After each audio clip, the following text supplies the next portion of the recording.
নমস্কার বন্ধুরা, শুভ দুপুর। শ্রী কিচেন থেকে আরও একটা লাঞ্চ মেনুর ভিডিও নিয়ে হাজির হয়ে গেছি। সবাই কেমন আছেন? আশা করছি সবাই ভালো আছেন। চলুন তাহলে দেখে নেওয়া যাক আজকের লাঞ্চের মেনুতে আমি কি বানিয়েছিলাম।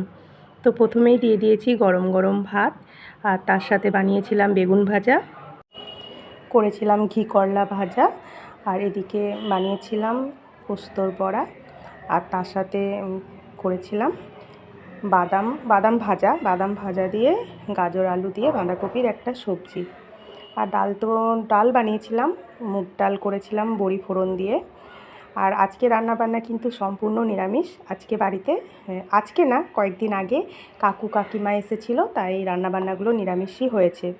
তো আজকে ভিডিওটা এডিট করতে পারছি, তাই আজকেই তোমাদের সাথে শেয়ার করছি। তো এখানে ডালটাও বাড়া হয়ে গেছে, আর করেছিলাম টমেটো আলু দিয়ে পোস্ত। এই পোস্তটাতেও বড়ি দিয়েছিলাম। টমেটো আলু বড়ি পোস্তটা কিন্তু খেতে খুব ভালোই লাগে, জিরে ফোড়ন দিয়ে বানিয়েছিলাম। আর এদিকে সবশেষে বানিয়েছিলাম পনিরের একটা মশলা পনির। এই মশলা পনিরটা কিন্তু একটু অন্যরকমভাবে বানিয়েছি, খেতে খুব টেস্টি হয়েছিল। এই পনিরের রেসিপিটা অন্য দিন না হয় শেয়ার করে দেব, ভিডিওটা ছোট্ট মতো করে বানিয়ে রেখেছি। তো ব্যাস, আজকের লাঞ্চের মেনু রেডি।